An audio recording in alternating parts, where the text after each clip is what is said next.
It's me, Marianne from Wallflowers, and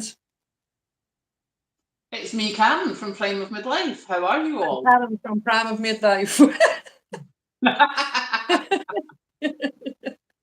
Welcome to our very first live. Well, Marianne's done a live before, but this is my very, very first live. Welcome. Thank you so much for being here.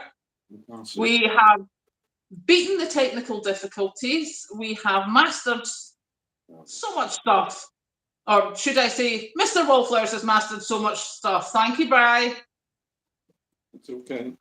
He's saying good. I was actually a live streamer, Karen, in the past, in my activist days when we were down at the fracking site at Preston New Road. But I did actually live stream through Facebook, and I'm not familiar with doing it properly through YouTube. That's why we've had the problems. Bear with me a second. I have turned my volume up way too much. Right, sorry about that. I have the laptop so I can speak to people's comments and see the comments. I have now shut that volume off, so we're sorted. So, God. You did live previously on Facebook. Wow.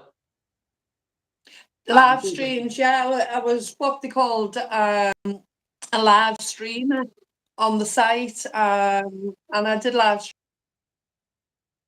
As I say, it was automatic through Facebook, you know, and it was really quite just pressed and off it went onto Facebook. But this is much more complicated. You've got to set it up beforehand and have everything in order, as we both found out. It's much more complicated, but we're here now. And that's what the first shout out has to be to Michelle, who was the first person here. And then we had Sue and Lolly, Leanne on a hill in Oklahoma, Sadie, the Bat Cave, Caroline, the Best Willow. We've got so many people on here. Thank you so much, everyone, for coming. Now, why I wanted to do a live in the first place was because I've never done one before. But I wanted to have Marianne on here because I think together we complement each other quite well. I do a lot of talking, as you know, and Marianne does a lot more cooking and gardening than me. And if you've seen my attempts at gardening, they are woeful, totally woeful. So I thought for the two of us together would be great. So now that we've worked out what we're doing, if you have any questions for us, please put them in caps. We'll try and catch them. I guarantee nothing. It's the first time we've done this. So, yeah, we shall try. But I'm presuming that one of the first things... I'm presuming one of the first things most people ask is, why did you start prepping? Mine was because I saw the lorry driver strike coming up and went, everything's going to cost so much more. I am stashing right now. Marianne, why did you start prepping?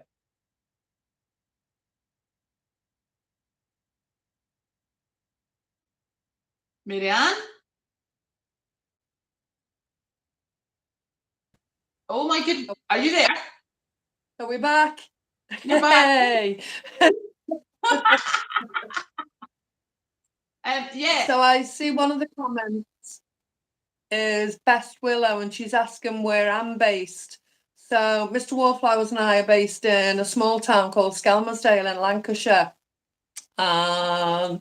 Although the weather's atrocious, we actually call it sunny Skem.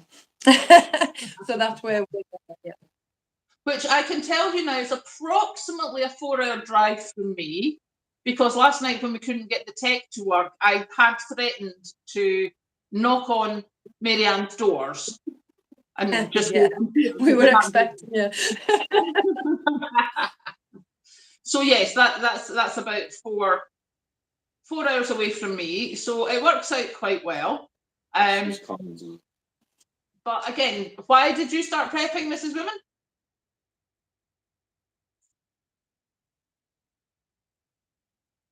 Coming in and out. Can you hear me? I can hear you. Bear with me a second. Okay, yes.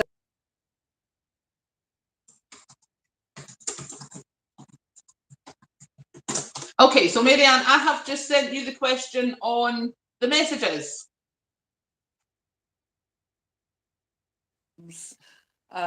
She was joking, saying she was going to turn up at my front door.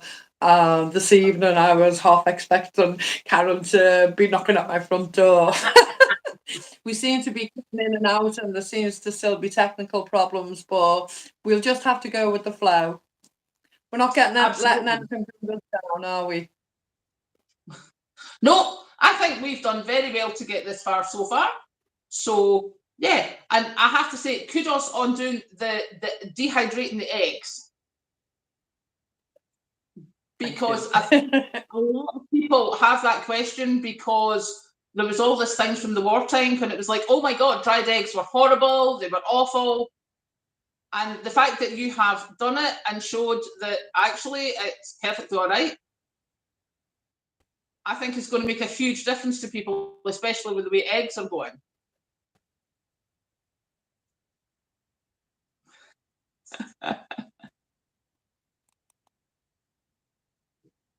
So yeah, no, they were fine. The volume's cutting in and out again, Karen.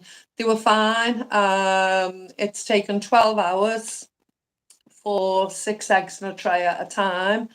And they're a beautiful golden colour. They're really drying really good through.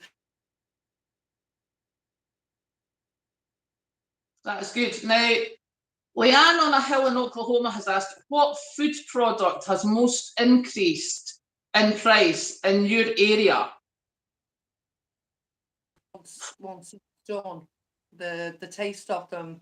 So it was 3 tablespoons of warm water to 1 tablespoon of the dried powdered egg, reconstituted to make a full egg that you'd normally whisk in a jug or a pan.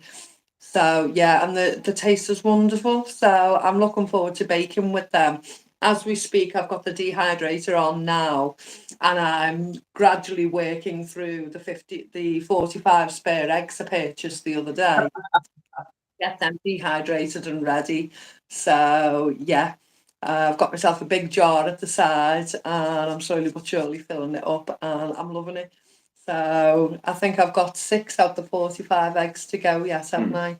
So I'll gradually be moving through them. Yeah. And my next operation after that, what I mentioned in the last video, is to try and purchase some cream. Now, I'm a bugger, I'm second-hand Millie. I don't want to go out and pay a fortune for the cream, so I won't be going to supermarkets or anything like that. And if I don't come across it in the initiatives that I go to, I will be reaching out and looking.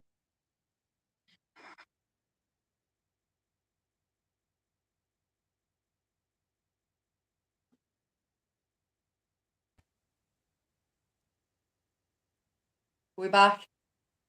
We're back. We're back. Yeah.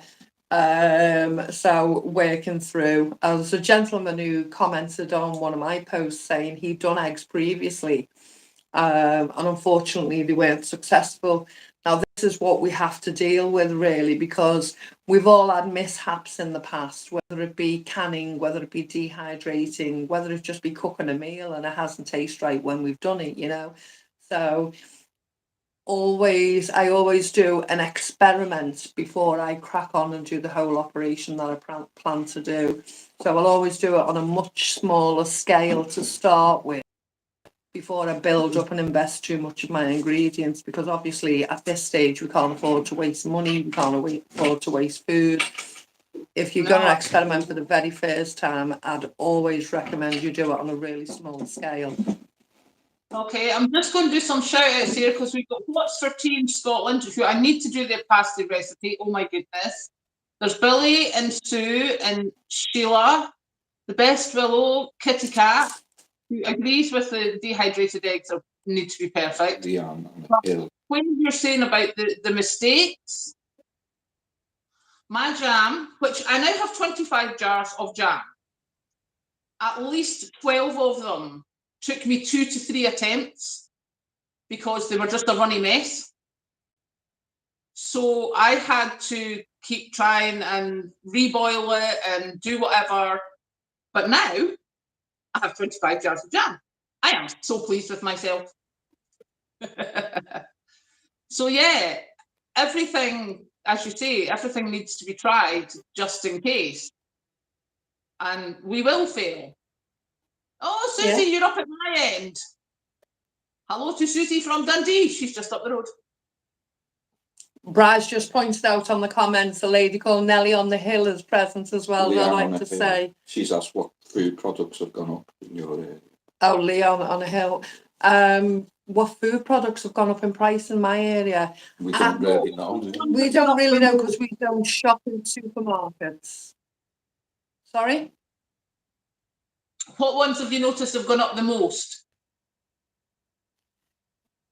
As I say, I don't shop in supermarkets. I shop in food initiatives, which is one step up from the food banks, which everybody's allowed to go to, you know, workers, non-workers alike, everyone's allowed to go to. So I don't really see an awful lot that I'm aware of on my day-to-day shopping. I did notice a long while ago the coffee. I've always been a big coffee drinker. I absolutely love my coffee, and I used to like the brand Dow Egberts. And I noticed it. You know, the jar was getting smaller and the price was going up. Along with everything else, they do the same. Not only do they put the price up, but the product goes smaller. Yeah. And I noticed it had crept up from £4 to £6, and that was the time to tell me to change my coffee brand. So now I go to Aldi and I buy. Sorry? That is not a crept up. £4 to £6 is huge. It is huge. It is huge. I think there was a £5. It was a pound increment in between, and then it went to the £6. And I believe now it's way over £9. You know, it's ridiculous.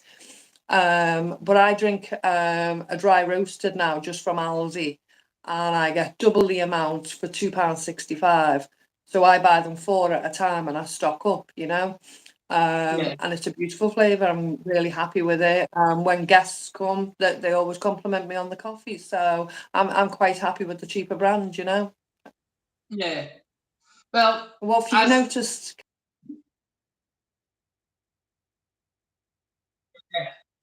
The main thing that's been with me is butter. When I started posting regularly on YouTube, the butter was £1.48. It was an Aldi price match. It's now £2.25. So that's in a year. It's gone from £1.48 to £2.25. Ridiculous, isn't it? I like my butter on my toast in the morning. So yeah, it's not that good. Let me just. Oh, I was going to do some shout outs there. We've got Sue, Caroline, Lolly, and Silicon Cupcases. Yep, I know them well. Oh, there's another Karen. Hello, Karen. Jenny, well done. And someone just said, I made jam that could fill potholes. Yep, done that as well. I have a jam that I'm trying to get out of the jar, even with a spoon, is a killer. You literally have to slice it into, sections in the jar before you can get it out. But it's jam, it's healthy, it's homemade, so that will do me. I'm actually in the process of making fruit leather from jam. So that's tomorrow's video coming out tomorrow.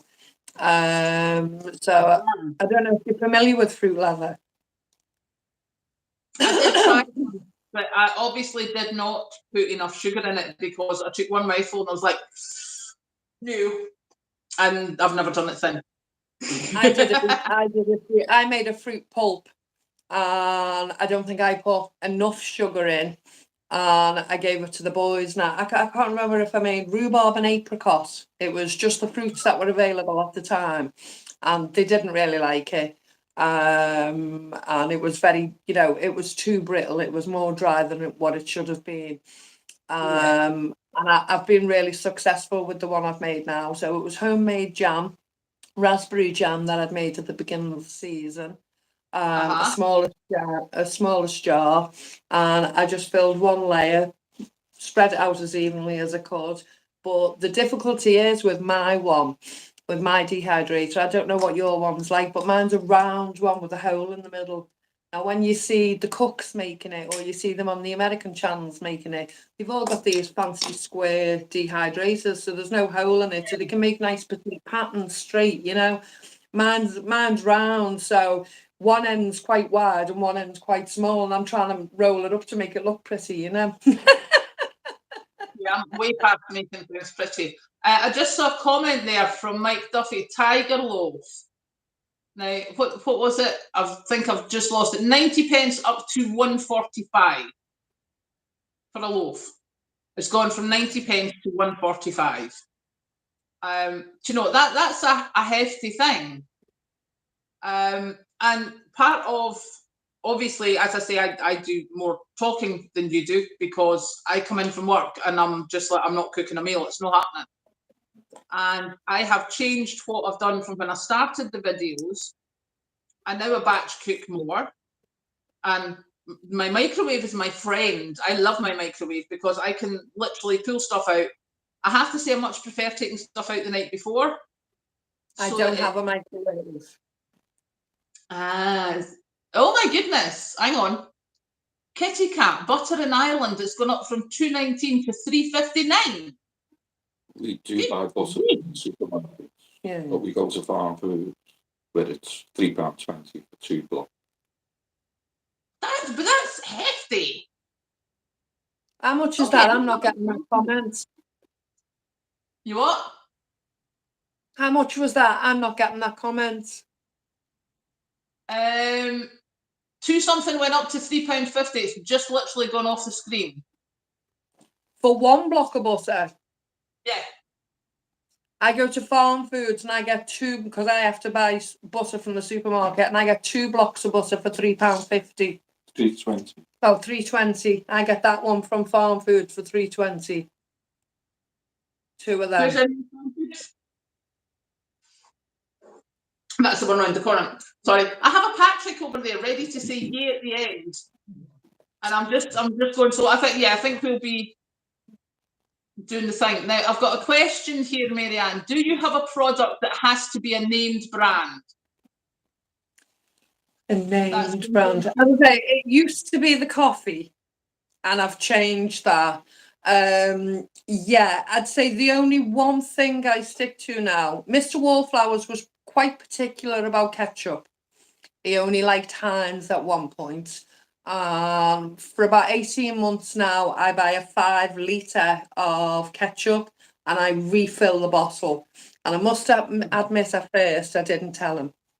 And as he didn't notice, I gradually told him. And he's fine, and he's okay with that now. But yeah, there's one brand name that I am quite insistent on. But we do hunt for the best price, and that's Sure deodorant.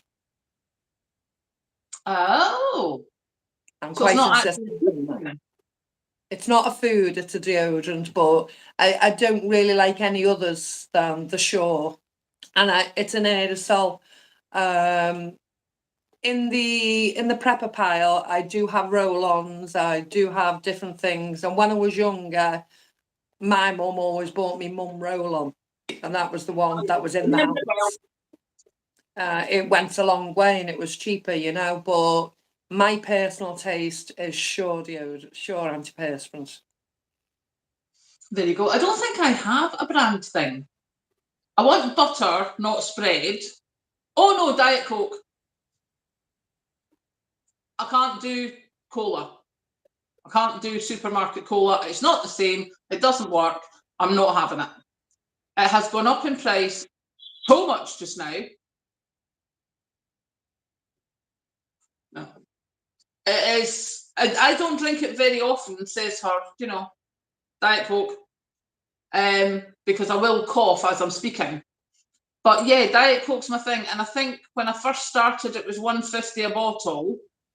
And then it was $1.77 and you got your deal for 2 for £3. Now it's 2 for £3.50. Have you actually done a taste test without you knowing? No. Oh no, have I done a taste test? Yes. My daughter made me do a taste test, and no, you don't get it past me. It doesn't happen. Yeah, well, there you go. That's just what you prefer. Yeah, yeah. See, there's Tilly at Root of Avalon saying hers is Pepsi Max. The ketchup, I was Heinz ketchup for a while, and then it was like, do you know, I'm past it now. It's gone up too much. I don't care. But I don't actually. I really only have ketchup on lawn sausage sandwiches or corned beef sandwiches. I only bought it for my daughter, so it's not that now. I can't think of any other brand names within food that I insist on. I can't think of anything. But you're going to notice the brands are going to go rocket. Yeah, the brand names themselves will go sky high, and they already are. I mean, it was a couple of weeks ago. It was £1.40 minimum, wasn't it, for a tin of Heinz beans? You know, that's absolutely ridiculous. Well, Caroline here, she's saying that the supermarket around her is all brands. Now, that makes a huge difference. Bear with me a second. We don't want to cough all over this. I live in a small town, and there is no big supermarket. There's a local co-op. And where my town is quite a moneyed retiree area. So they don't want a Lidl's or an Aldi or even a Tesco. So everything is really expensive. Hence, you'll see me on a Sunday morning when I've been through with Patrick. I've still got the washing to do to go to work. I've still got this to do to go to work. I've still got the house to tidy. But I've got a supermarket. I've got Lidl's or I've got Tesco. If I'm up really stupid early, I go to Tesco because it opens at 6 o'clock in the morning. If I sleep in till the back of 7, then I'm as well waiting for Lidl's at 8. But it makes a huge difference to what I can buy. I mean, I just do not go to the local co-op now at all. Everyone's got to start trying the brands. See, that's what I said to you when you did your last shopping haul. It's a good comparison for us to see, because there are so many levels of how people do shopping. You know, there's a lot of people now dependent on food banks and don't have any choice. There are people like me who choose to shop in the food initiatives and still go back to the supermarkets for the little things that they need in between. Yeah. There are people who specifically go to different supermarkets but only buy the yellow brands, the yellow labels, the simply you know, the unbranded products that are there, and go for the cheapest level. And there's yourself, who is trying to keep doing your normal supermarket shop and trying to keep an established level of quality that you're used to maintain, although you will buy cheaper products in between. I know that, but you've got a standard of living that I like to see that. I like to see the comparison, and I don't see anyone beyond our level who's showing the booth shop and how the booth shop has changed or whatever. So although we're seeing a food bank, we're seeing myself with food initiatives, we're seeing other people with yellow labels and cheaper labels, and we're seeing yourself with everyday products that we would have normally brought in between to show a comparison. I'm not seeing the level of what your hauls is, Callum. So I'm really pleased to see the way that you do your hauls, because it gives me an understanding of where we're up to across the board, you know. Yeah. I like that. Well, I have to say, we need to get prepared, because my first electricity bill on the new rate is due in any time soon. So you can expect a video on that coming, as I probably end up with a near heart attack on what the prices have gone up to.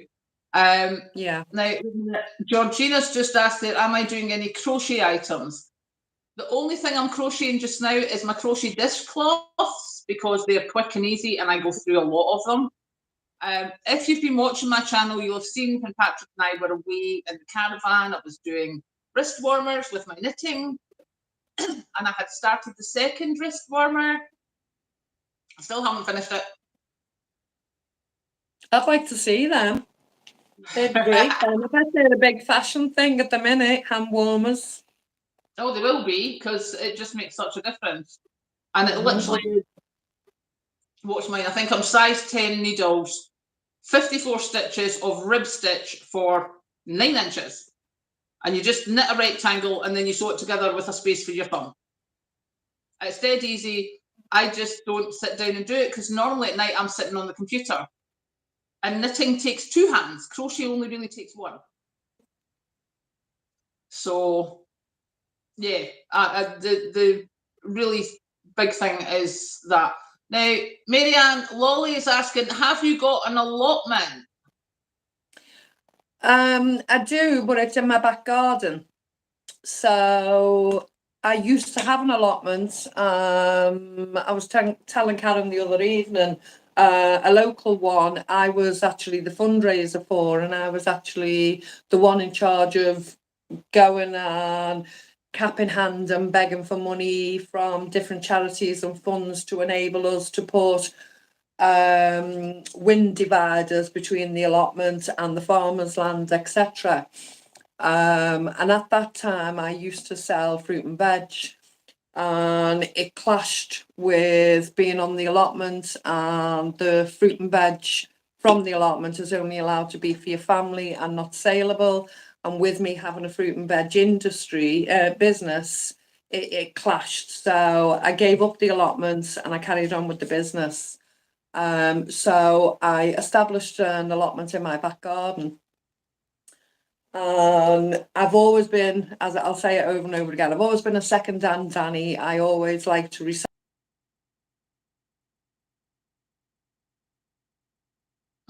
waste. I don't like things being dumped in the landfill.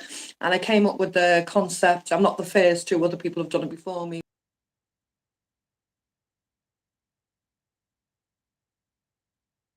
Single bed and turn it upside. I just think that is a fantastic idea.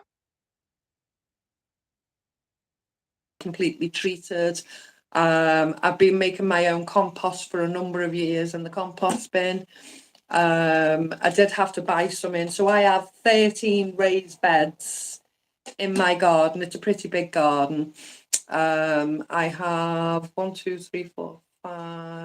6 fruit trees, apple trees, pear trees, peach trees, cherry trees, and fruit bushes, raspberries, blackcurrants, different things. I have 2 grape plants, but I'm yet to have a fruit on them. 2 olive trees. 2 olive trees. Mr. Wallflowers is peeping in from the background. But yeah, I really love gardening and growing the fruits and vegetables. And on some things, I'll have a really good flourish, and on other things, it doesn't matter how good you are, the weather will not always play along, you know. Yeah, and the most successful gardeners will tell you. This year. Sorry? Someone in the comments just said they had a problem with lettuces and carrots this year. Yeah, with the bugs, or I can't see the comments you're seeing, Karen. I'm struggling seeing some of the comments. Gone quite fast. The thing we done with the lettuce last year was both the reduced them from being cute. They were like half dead. Yeah, we sowed.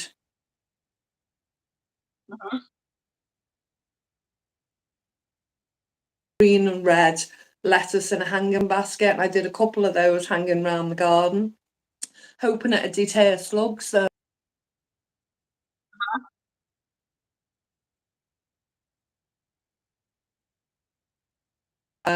so not all of them were successful.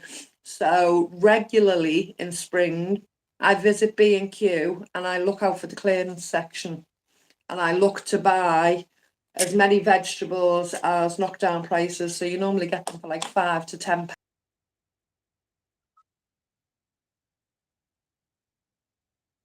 I will be trying that one this time, because mine was a complete disaster because of the slump.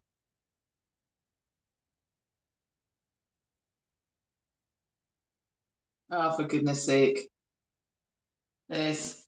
Well, I have not done my garden, as you know. However, I was doing the radio this morning, as Marianne very kindly listened into the radio. Okay. I'm just saying that I was on the radio today, and I'm quite proud of myself in that I did not do a full-scale rant. I think I deserve quite a smug for that. Has to be done, because there was a whole lot of news on about seemingly they're not going on to the TV with the government now as often and stuff like that. So yeah, I was very good. I did not do a rant.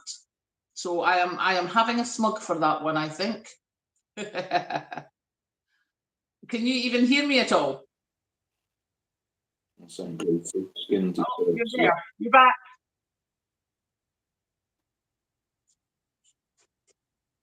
Are you there? Okay. I hope it'll help if she.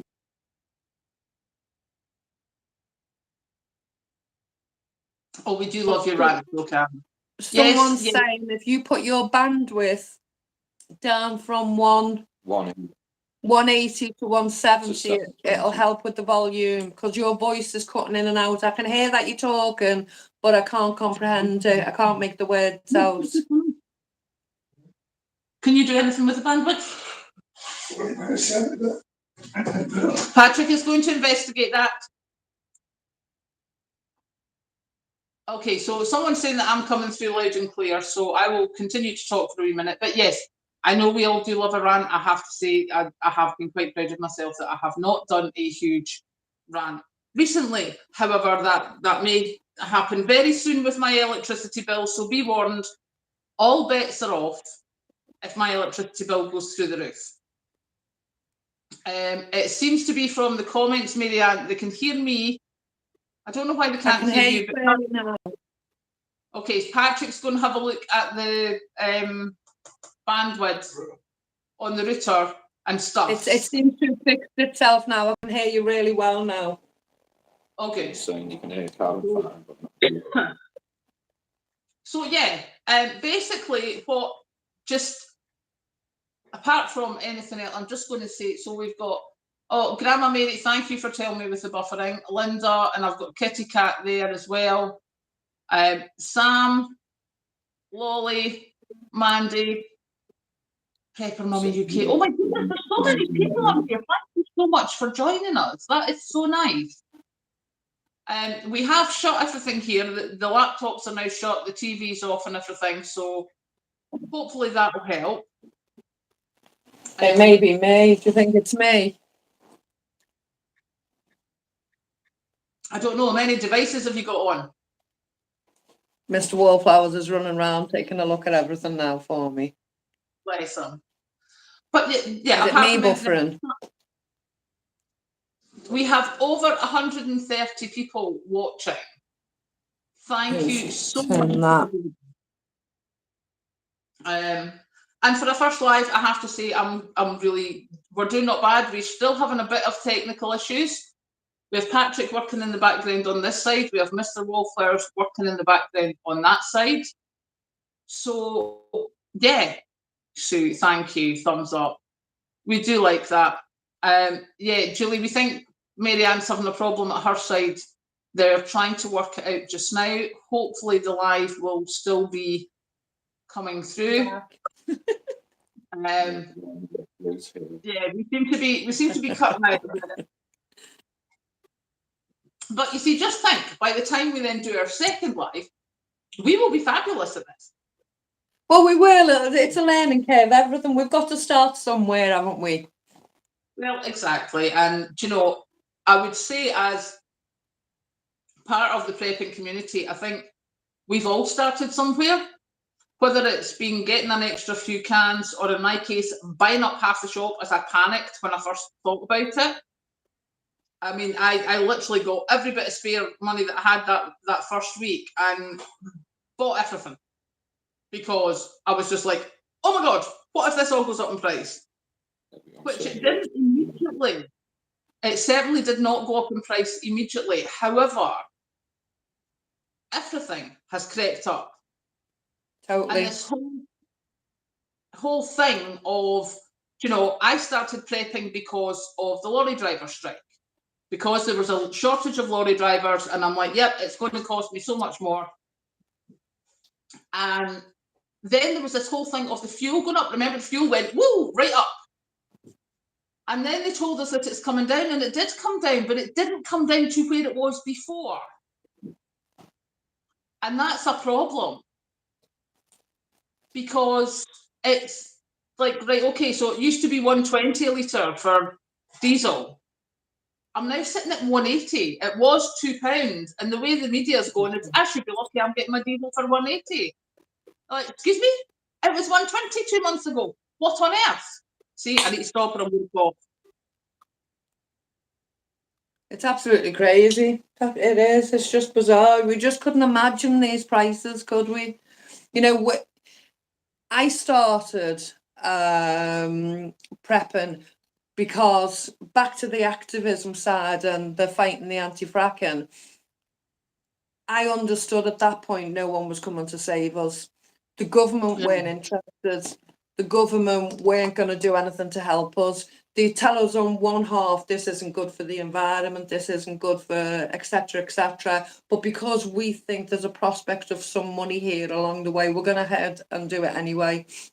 My mindset with that was, no one's coming to save us. Yeah. So with that, I had to put some things in place to make sure that me and mine were looked after. Yeah. I started putting things away then gradually. Yeah. Yeah. Now, who's that? I'm on it. 135 said I would suggest listening to agricultural people. I live in rural Perthshire. Believe you me, I know these people.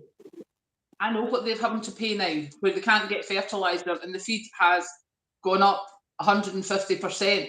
And that was when I asked them 6 months ago. All through the summer, wherever we travel, the farm all people are telling me is, this is last year's stuff. The stuff we were eating through the summer autumn. Sorry to interrupt, Karen. It's a two-pronged argument, though. As Mr. Wallflowers just said, throughout the summer, from my town, Skelmersdale, we travel to Ormskirk, Southport, Blackpool. And on that journey, we travel through an awful lot of farmland, you know. And we know over the years that farmland has been sweet corn, cabbages, has been a number of vegetables that we identify those farms as we travel. We travelled this summer and nearly every piece of that farmer's land was left barren or fail. What do you call it? Fallow. And nothing in them. And we know they've been paid, the farmers are being paid by the government not to grow. Now, if a farmer is getting more money from the government not to grow, then it's pointless in paying all the expense of the fertilisers, running the tractor, running the thing, getting the new machinery and out there doing the work when he's getting paid not to do it. You know, initially, before that started, it was, oh, we can't get the UK workers to come and work that land. When our young men and our young lads were out there actively asking and seeking for farmers' work, and they weren't allowed to because they weren't allowed to employ them. You know, we're being told one theory when in fact something else is happening. Yeah, we know now the farmers aren't getting the rate for the eggs. We know that. We know they didn't get the rate for the milk. So therefore it stops them from providing that, you know? And that's the thing. I mean, yes, I know about the fallow fields. That's been a thing since I was in Young Farmers when I was 20. There's excess now, isn't it? Yeah, it's just a thing. But I was speaking to the beef farmers and they're like, we can't afford to bring up as many cattle as we did the last time. Anne's just put up houses that have been built on farmland. Yeah. Now, correct me if I'm wrong, did I not remember hearing many years ago that they were supposed to start building houses on brownfield sites to stop them building on greenfield sites? Was that not a thing? Exactly. See, so you heard that as well. Mm-hmm. But See, that doesn't seem to have where I live, the companies used to get yearly bonuses for being environmentally green, because we live in a pretty rural area, you know. So many companies that were based here came here with an incentive that they were getting extra money to be here, but also for the environmental incentives. I can't remember what it was. It was called a green something. They no longer exist. So the companies pulled out of our town, you know, and we're more and more derelict for companies now because they're not getting the money and the incentives that they had to come to this town. And that's happening all over the place, you know. And don't even it's all start right saying green, yeah, it's all right saying green this, green that, you know what I mean? But it's all about that. That's it. In my lovely little town where I was, well, not where I live now, but 3 miles away, where I was born and brought up, there have been over 10,000, no, not 10,000, over 1,000 houses in 10 years with developers only, with a conglomerate of developers. There is also smaller developers, blah, blah, blah, blah. I mean, the place is just a whole mass of new houses and no infrastructure for the community. However, what really irked me, if you build so many houses, you have to have so many affordable homes, yes? Yeah. That's the rule. So building 1,000 houses, you'd think that they would have so many affordable homes. No, because one company did not build them. They went into a conglomerate of 3 companies. So it was 3 different companies. So the percentage of homes, some of the developments were not big enough to have to do affordable housing. Then, in one of the last ones in the centre of town, what they did was they built the flats that were supposed to be the affordable homes. And then, when I was looking at the local council website, I just happened to see it. I was furious. Application in from the developer to say, actually, we built extra affordable homes in the much quieter, much cheaper village 5 miles away. So the one in the really expensive town here, we want them not to be affordable anymore. And the council let them. The name for that, Karen, is social cleansing. So basically, the paupers that we're classed as, that we need social housing, shall not be in these affluent areas. That shall be reserved for the people who can afford it. So what we'll do is we'll build these more affordable homes down the road where we want the likes of you living, the likes of me living. That's called social cleansing. Cheeky buggers. Yeah. Nah, there's So where my parents lived before I had to sell the house was a very, very nice house. And when I was young, they built some new houses, and these people came up and went, oh, it's beside the very exclusive hotel and this and that and the next thing. And the Residents Association put a letter out saying, we don't want you hanging out your washing on a Sunday. Now, they did not send it to us because we were not within their development. We had an old house. So on the next Sunday,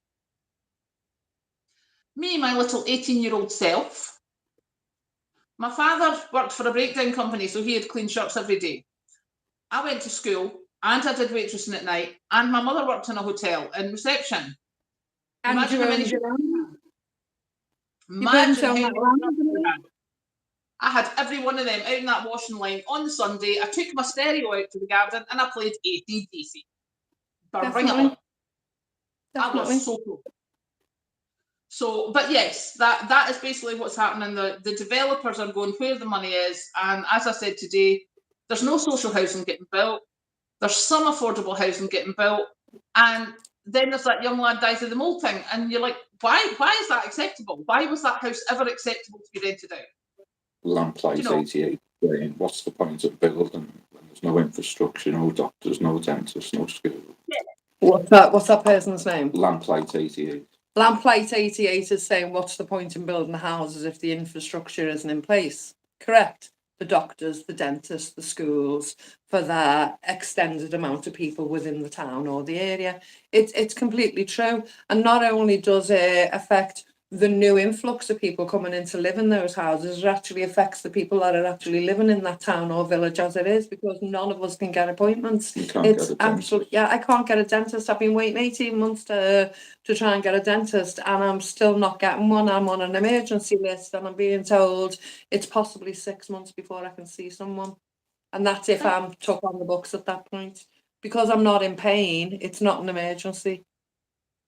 Hello, Alabama Whitman, Carreno, Lamplight. Thank you so much for joining us. We are getting very excited. This is our very first live. And as you can see, I have kidnapped Marianne's channel. Thank you so much for having me on the channel, Marianne. We are talking, at the moment, we are talking in the thing. Now, I'm on it once devices. I can't believe you can't lock in your interest rate for your houses. Because seemingly, from what I've been reading on my channel, what people have said in the States is they have their interest rates locked for the life of the mortgage. What I would say is, I'm sorry, is London not supposed to be the financial centre of the world where the bankers' bonuses are not capped? And how do you get bankers' bonuses? You increase your mortgage rates at the earliest possible opportunity. And as often. Yeah. And that's basically it. No, to anyone watching from the States, we cannot lock in any longer than 5 years at the moment. I was very lucky. It's 480 this month. Our mortgage was £220 January. It's £480 this month. We're on a variable. Yeah, we couldn't afford to do it the other way, so we've been on a variable, and we've benefited from it for a long, long time. You know, £200, £220 we've benefited from it. You know, but now it's 480, and we are really concerned how high it's going to go. Really concerned. Every quarter of a percent it goes up. It goes up 30. Yeah, every quarter of a percent, it's £30 to me extra, which is an awful lot of money. And that's since January. You have doubled. Over doubled, yeah, since January, yeah.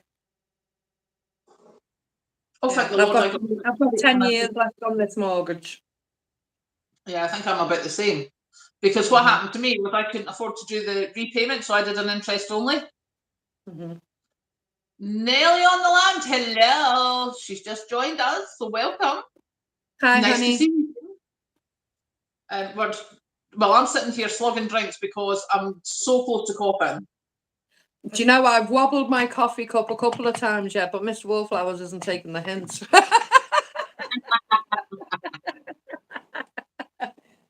I'll go and do it now. Lolly, her deal for her mortgage runs out in April. She's 3.19 at the moment, and the lowest she can get is 5. Jeez, that's not so good. No. But the stupid thing is, right? What can we do? You know, they've got us by the short and curlies. What can you do? Because you're not going to give your home up. Well, this is it. But the thing is, Mr. Wallflowers, Sadie says, get your skates on, Mr. Wallflowers. You can't hear, you know, the catalogue. Sadie, I heard my name.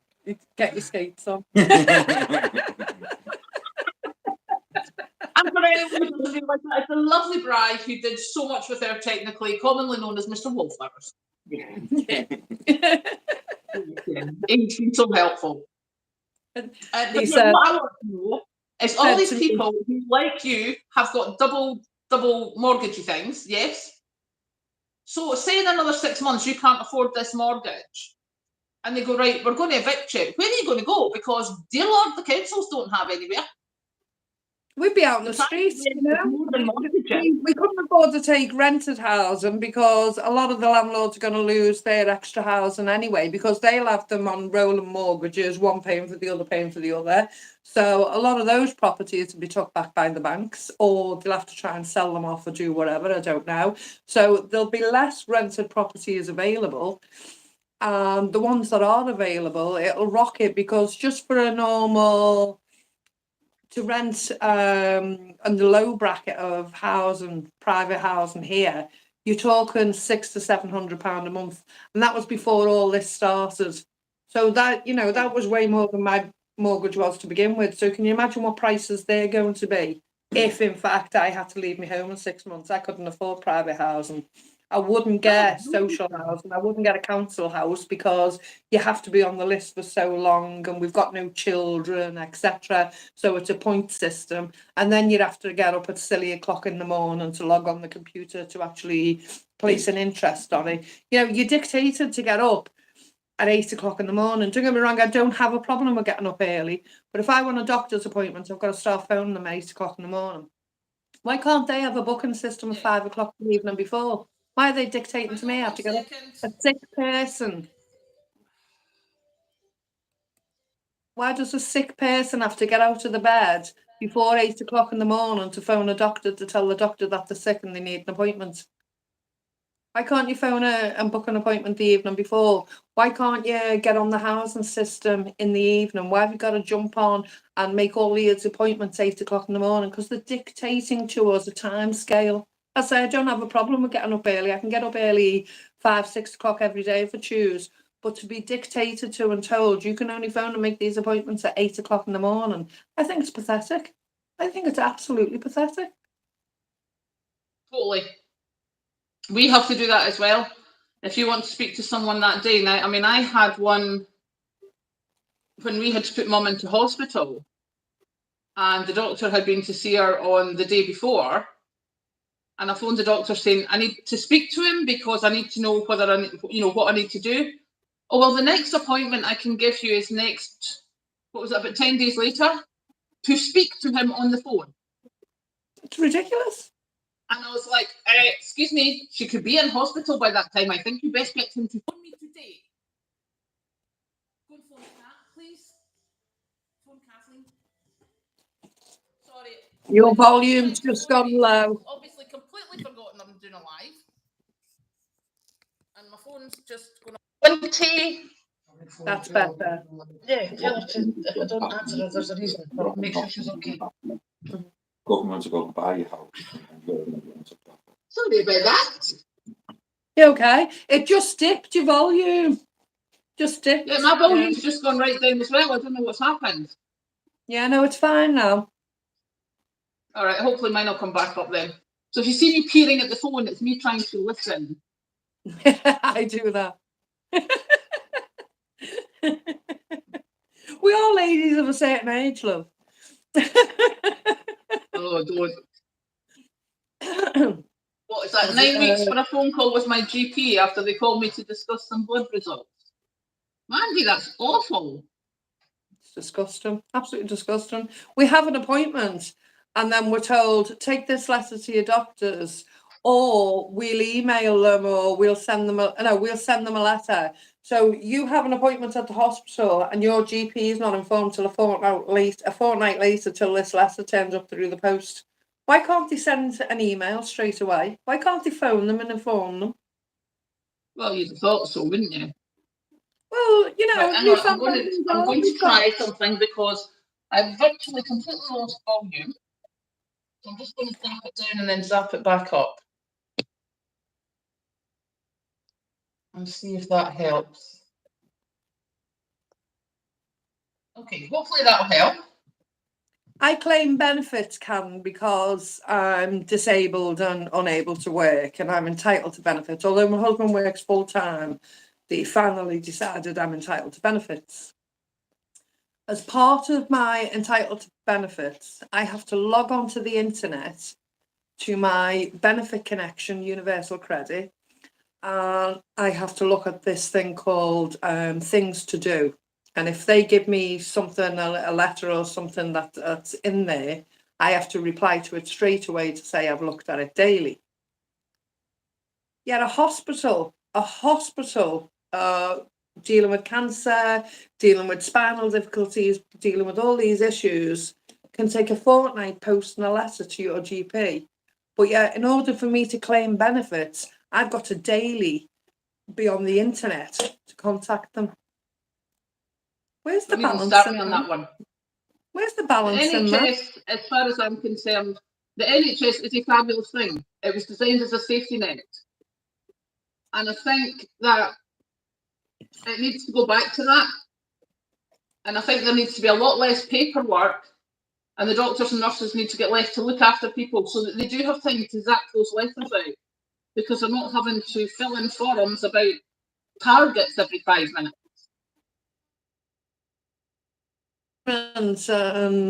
Pyramid levels of who's responsible and this, that and the other. It's not just straightforward doctors and nurses anymore, is There's it? too many people behind desks. There's too many people behind desks getting highly paid.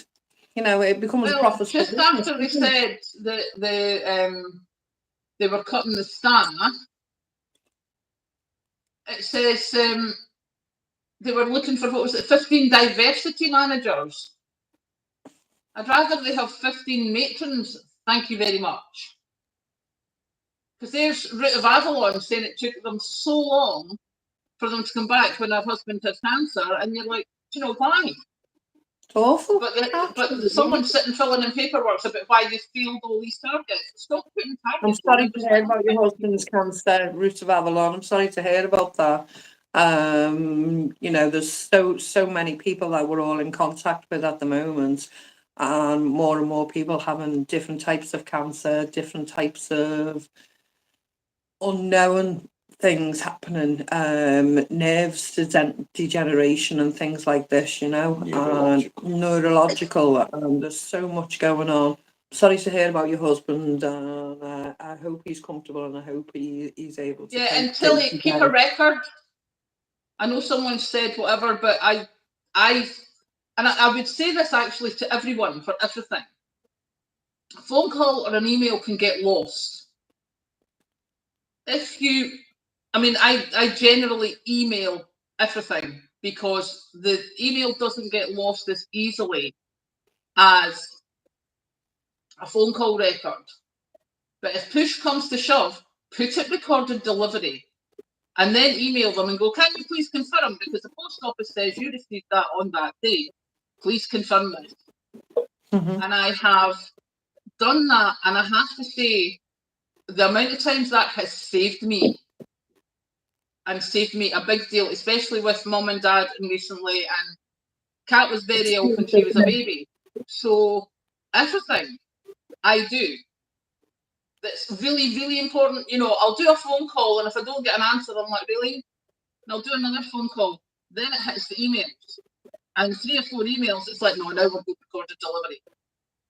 Because you have to give yourself a paper trail. So if anything happens, or if anyone says, especially like you, Marianne, on disabilities, when they're like, you have to sign in or you have to do this, and you go, well, I did, prove it. And I am a great one at work for prove it. You have to prove it. Mm-hmm. Because otherwise, they'll just go, oh, well, you didn't do that. And it's definitely for anyone doing anything now, make sure you prove it. That's a report. As I say, you know, you can see that. There's a lot of comments coming up just now. There's a whole lot of us with members of family who are struggling, who are disabled, who are sick. And I think certainly, you know, the prepping is good because if something goes wrong, you don't want to have to be running out to the shops to get something.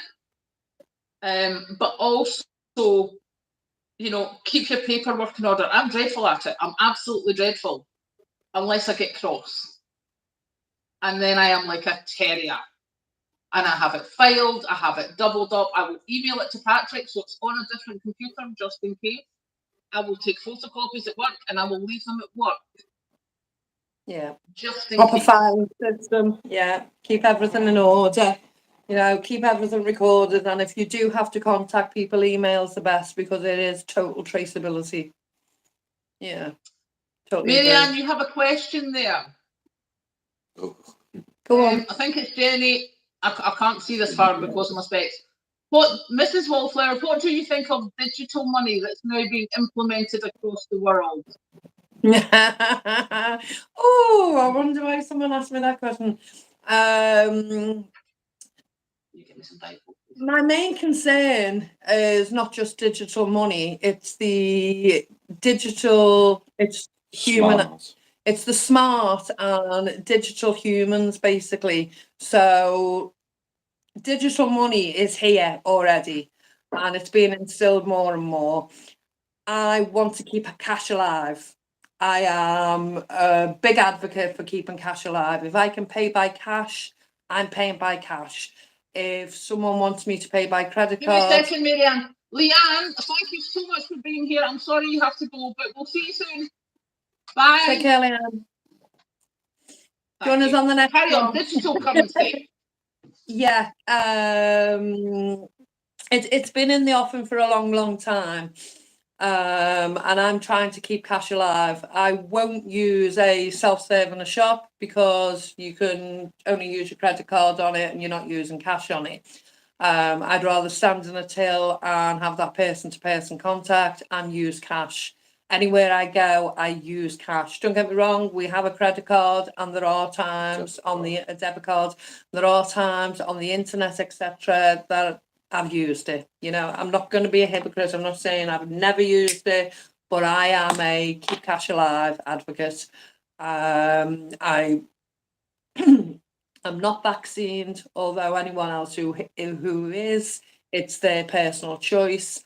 I don't want things in my body that I choose to not have in my body. And I'm not having an RFID chip in my body. And for anyone who doesn't know what the RFID chip is, it's one of those where your credit details and everything are chipped. Rating. Is inside you. So basically you can go into a supermarket, a sports arena, and you just put your hand, it's magnetized, and it automatically debits your account because your details are chipped in your hand. This is something that's available in today's world. You know, it's being used abroad, it's being used here, it's been Mark of the beast. We call it the mark of the beast. Read into that what you wish, religious tangents or just political tangents on our side, but I am not into digital currency in any way. You can switch it off at any time. Hey, It can be switched Darren. off. Hi, Chit. Well, I'm exactly the same. Patrick and I know when I go shopping, it's stupid o'clock in the morning. If I'm on my own, I will do the self-scan because it saves me doing the bending down for the conveyor belt because I could quite easily get stuck down. I'm not about imposing my views on other people. We're all different and we'll all come from a different perspective. But I am out and proud about my own opinions, but I will never fall out with another person because they do things differently. There's too much division. Well, you and I got on fine and I used the self-scan. But I have to say, you know, 99% of the time we will use the cash tills as often as possible. And I remember when I went down to see Patrick in London, and the Sainsbury's at, was it Fulham Broadway? The Sainsbury's there. Yeah. When I first went down to see Patrick, I think there was like 2 self-scans. And by the time we've been seeing each other for what, 8, 9 years now? And there's now about 10 to 15 self-scans and 2 or 3 actual tills. Try to fix this so I can see the comments. Sorry, Karen, I am listening. No, it's fine. But that just shows you the difference. They are trying to move you to use the cards all the time. And as someone said there, you know, no matter if you use the cards, if you don't have electricity, you're done. Now, best will in the world, I live in Scotland. We get bad weather. We're getting floods already. And if the snow and all that hits, I remember when my town was actually, it was on the news, it was cut off so badly with snow. And we can have the power cuts because we've still got the power lines. And all it takes is one tree and that town's cut off. That's it. That's it. You know, so you need to have cash. If I could just return to that digitalization, I did a video, a few videos back on my channel now about the European Central Banking credit experiment that they're coming out with next year. Basically, it's what they call the universal credit system. And a lot of people initially thought that was in relation to universal credit as in benefits. It's nothing to do with benefits. It's purely to do with the banking system. And I ran through quickly some of the bullet notes on that. And they were basically trying to impose on us that we could only have everything was based in euros. It wasn't even in the pound or in the dollar or anything. It was across the board in euros. And they were saying your transactions couldn't go above 50 euros. And you were only allowed to spend 1,000 euros a month. And you weren't allowed more than 50 transactions, no matter how minimal they were. And then at the same time, you weren't allowed to hold more than 3,000 euros in your account. Now, say for instance, you got paid 2,000 euros a month and you're only allowed to spend 1,000 euros a month. You're going to accumulate £4,000. You're not allowed to accumulate £4,000 within the first 2 months. You're going to accumulate that as savings in your account because you're not allowed to spend it. So where's the fall off of that money in the rest of your account each month? Well, yeah. And do you think they're going to get multimillionaires or people who are on 150 grand and above 250 grand, 350 grand a year to play that game where they're only allowed 3,000 euros in the bank account? No, they're going to try and do it to mugs like me. Social cleansing again, to say less and less and less and less, and we're just going to take it off you. We're going to cream your money off you. Well, let's see you do that to the elites. Let's see you do that to the millionaires and see how long you last. No, someone's just said there about smart meters, and I am not having one in the house. Now, anyone who's watched the channel knows I have this total heating with total control, and I want to go into a normal meter. So they've changed the rate, but I have to have the second meter removed. So we phoned them up and said, you know, can you come and remove the meter? And they're like, oh, we'll change it. It's like, no, don't bother, just remove the second meter. And of course, on my bill, it's only ever been my name on my bill. And, you know, I work in offices. I know how they'll think. They'll be like, oh, that's a woman, just send him. And he'll convince her to change. Patrick's an electrician. Patrick will be waiting on them. I'm not getting a smart meter, and I don't care if he brings it to the back of the van, because Patrick will show him the door. As Patrick just said there just now, he can take it back to the van, because I am not giving some twitchy, finger-happy person in an office 50 to 100 miles away from me the control over whether I've got electricity or not, or whether I'm on a prepayment meter or not.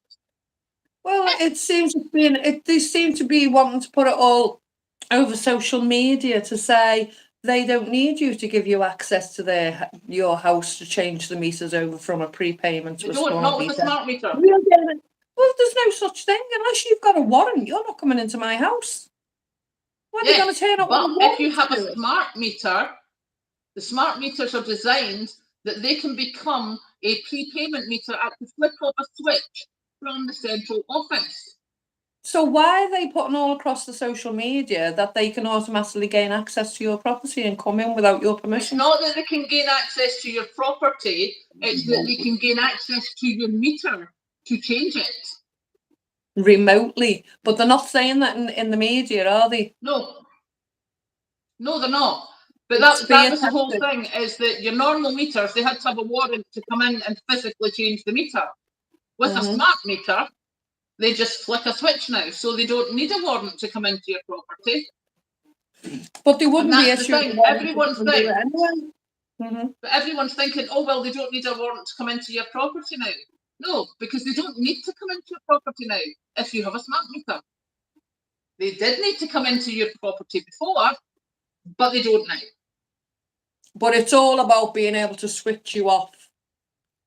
Yep. You know, if everything's digitalised, your smart meter, your bank account, everything that you have access to, your telly, whatever, it can be switched off remotely because you're not playing the game. You're not paying into the product that they're saying you should be. Your political view doesn't align with the media and what you're being told you should align with, you know.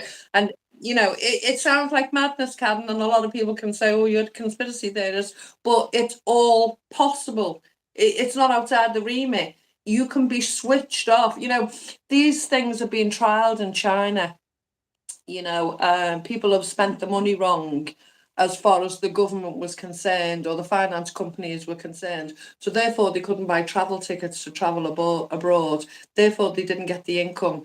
You know, they're being told they're too fat, so they can't go out and use their finance to buy cakes, etc., alcohol, whatever, because it affects their health, and then it'd be a burden on the health system and blah blah blah. Yeah. You know, all this sounds ideological and it sounds conspiracy theorist, but it's not. It's all possible with a switch on, switch off society, and it slowly but surely it's coming into fruition.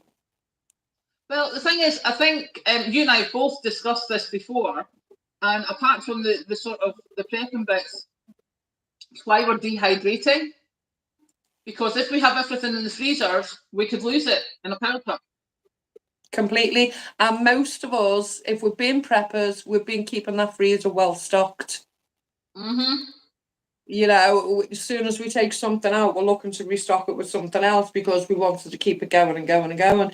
You know, prepping was to fulfill so many different things, whether it was illness, what we knew something had come, but we didn't quite know what it was, but we were just preparing for each and every event we possibly could.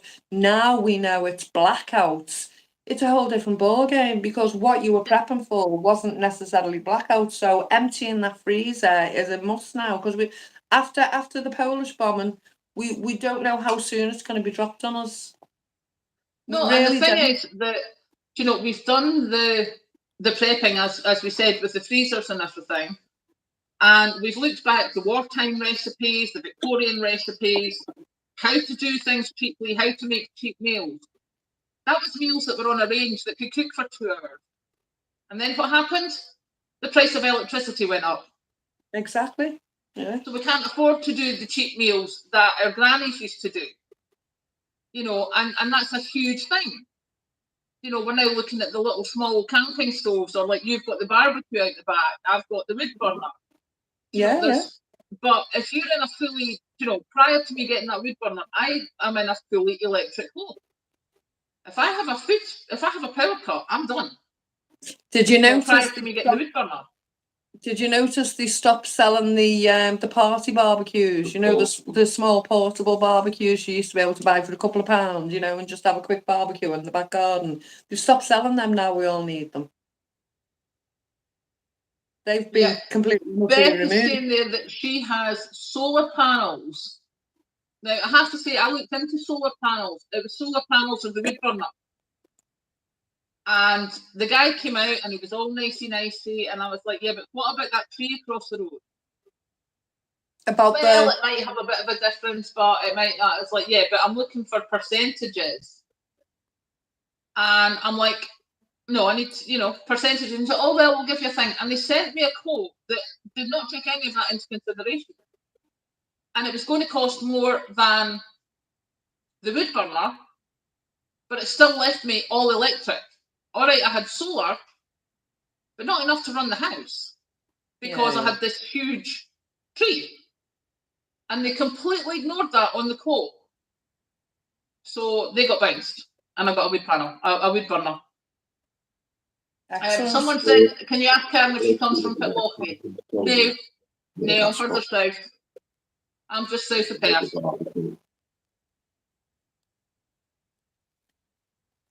We couldn't afford the solar. We really looked at it and looked at it and looked at it, and we couldn't afford it. A friend of ours went for it, and he got it early doors. I think he paid something like £15,000 for it. Because he got it so early on, there was a government incentive, and he got £7,500 back straight away. So literally, it only cost him £7,500 altogether. And at that time, the feedback tariff he was getting paid on it more than compensated for what he'd laid out. So within no time, the whole thing had paid for itself, and he had free heating for the whole home. He's still getting a small increment now, nothing compared to what he was getting originally. And sometimes he has to top it up financially. And that's with a full whole roof of solar. So it's not as money spinner as it once was. And especially this time of year, it wouldn't be anyway, you know, with the dark Amanda skies and Spencer that. saying she's got solar panels and it doesn't make a difference to her energy cost. One person saying she's got all the solar powers and it's not making a difference to the energy costs. You know, people with it know a lot more. There's incentives locally. We've just been told in Lancashire now that there's a possibility of free solar for all of us. I don't know what the catch is or where it is. I haven't looked right into that programme yet, but there's a programme going around now that the majority of the UK are being offered free solar, and that's a new incentive But with coming them, in. they take the increments.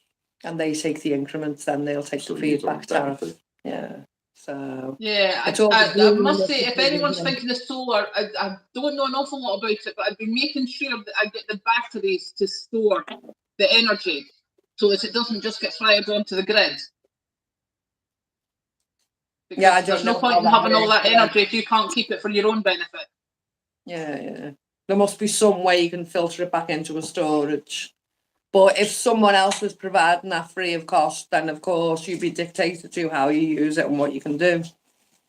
Yeah. If you haven't got the outlay to do it and the intelligence to sort it out yourself or someone to help you to do it that way, you're forced to rely on someone else then, and then you're believing them, aren't you? And being dictated. Yeah, exactly. I'd love to go for the wood stove, but I'm just so nervous about spending £2,000 on it. £2,000 is an awful lot of money to us right now, not knowing where the mortgage is going. And although it's a fantastic price I've been offered, you know, that includes chiseling out all the bricks. It includes cleaning and opening a chimney that's not being used in excess of 20 years. It includes lining it and a really good sized wood burner that I could cook on and use a camping stove kettle on. It's a fantastic price I've been offered, but that's all I have in reserve. So if my mortgage shoots through the roof and I've spent on a wood stove fire, yes, it puts value on the house. It apparently a basic wood stove burner at the moment puts 5% profit on the home. So looking at it from that angle, that's fantastic. But if I'm losing my home because I can't afford the mortgage, I'm not actually taking advantage of any improvements I've put on the home because I'm losing it because I can't maintain it. So No, I'm exactly. I mean, I have to say, the one thing I do notice about the wood burner is now I burn various items. It's all wood, but it's different types of wood because I work with a construction company. But we also have logs, and they burn fast. You know, you can turn them right down and they can just do the thing. But, you know, when you're starting it up and everything, you've got to get it going and things. And yeah, it's quite a bit of wood to it. Yeah. Yeah, but I think if you're only been able to get wood either from buying the logs or foraging, that's a lot of work. Yeah, an awful lot of work. Because I am cutting a lot of wood just now. I am so thankful. There's a couple of the boys at work that they're mainly Polish at my work, and they're like, "Do you still want trees, Karen?" I'm like, "Oh God, yes, please cut them." And they normally cut up the things if they're taking out joists or something. They will do that. But yeah, it's getting into a rhythm. It's getting into a rhythm as well. Not only have you got to, if you're foraging for it or getting it from somewhere, you've got to drag it home. Then you've got to chop it down. Then you've got to have a big storage area outside where you can keep it, but keep it dry. Then you've got to have a drying storage area inside the house to make sure it's not getting wet from the rain at all if you haven't got a permanent shelter outside. And it's a rhythm to take it through, and it's all this space you need and a pattern, and the energy to do all that is high, yeah. Okay, I've got to say, Saxavo. Whoop whoop. He's getting his first, I don't know, Saxavo saying, I'm getting my first permanent house after being on the street. I want a real fire. I'm going to use my £324 cost of living payment for it. Good on you. That. Well done. Yeah. See, I'm stuck at the moment. My husband's being told he's getting a pay increase of £1 an hour from April, which will equate to £180. a month now. Okay, that's a nice little pay rise, you know, in accordance with cost of living. It's not really anything, but it's nice to know that we're getting it. But my money, my benefits, if he gets paid in a 5-week month, I don't get any benefits at all because we're a married I get couple. paid for. He normally gets paid fortnightly, but if he gets paid in a 5-week times. month, 3 times in the month, Ah, they think he's had an extra fortnight's pay. So they completely wipe out what I'm entitled to, and I don't get anything. So I get paid 9 months of the year and not 12. So once he gets this increase, I'm going to lose it from my benefits, because although they're saying people on benefits are going to get an increase or you're going to get a further £300 payments, I'm still going to lose in the long term. Do you yeah. understand what I'm saying?